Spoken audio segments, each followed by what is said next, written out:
عالمی شہرت یافتہ فیشن ڈیزائنر جارجیو ارمانی انتقال کر گئے۔ اٹلی سمیت دنیا بھر میں سوگ کی فضا۔ اٹلی کے معروف فیشن ڈیزائنر اور دنیا بھر میں ری جارجیو کے نام سے مشہور جارجیو ارمانی انتقال کر گئے۔ وہ 91 برس کے تھے۔ ارمانی گروپ کے مطابق وہ اپنے پیاروں کے درمیان پرسکون انداز میں دنیا سے رخصت ہوئے۔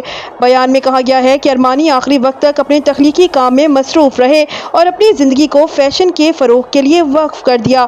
ان کے انتقال پر اٹلی سمیت دنیا بھر میں سوگ کی فضا ہے۔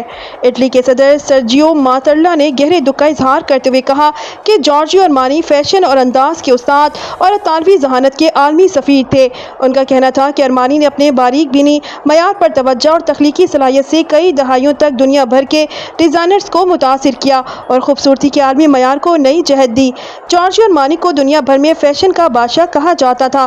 انہوں نے تقریباً 50 برس قبل صرف 1 کروڑ اطالوی لیرا سے اپنے برانڈ کی بنیاد رکھی تھی، جو آج 4 ارب یورو سے زائد مالیت کی ایمپائر بن چکی ہے۔ سن 2022 میں ان کے برانڈ کی آمدنی 2.35 ارب یورو ریکارڈ کی گئی، جبکہ ریٹیل ویلیو کے حساب سے یہ حجم 6.5 ارب یورو تک پہنچا۔ گزشتہ کچھ عرصے سے ان کی طبیعت ناساز تھی۔ چند ہفتے قبل پھیپھڑوں کے انفیکشن کے باعث وہ اسپتال میں زیر علاج رہے۔ تاہم گھر واپس آنے کے بعد بھی انہوں نے اپنے آنے والے کلیکشن پر ذاتی طور پر نظر ثانی کی۔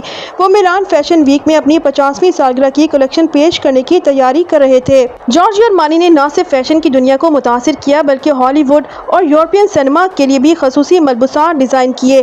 فلم امریکن جیگولو میں رچرڈ گیئر ملبوسات نے عالمی فیشن کو نئی سمت دی۔ اداکار جان ٹراولٹا نے انہیں امریکہ کا سب سے خوش لباس انسان بنانے کا کریڈٹ دیا، جبکہ جارج کلونی نے کہا کہ اگر ڈکشنری میں لفظ کلاس تلاش کریں تو وہاں ارمانی کا نام نظر آتا ہے۔ میلان میں 6 اور 7 ستمبر کو عوام کے لیے ان کی آخری رسومات کے لیے یادگاری اجتماع ہوگا، تاہم ان کی وصیت کے مطابق تدفین کی تقریب نجی طور پر منعقد ہوگی۔ جارجیو ارمانی کی وفات کو دنیا بھر کی فیشن انڈسٹری کے لیے ایک بہت بڑا نقصان قرار دیا جا رہا ہے۔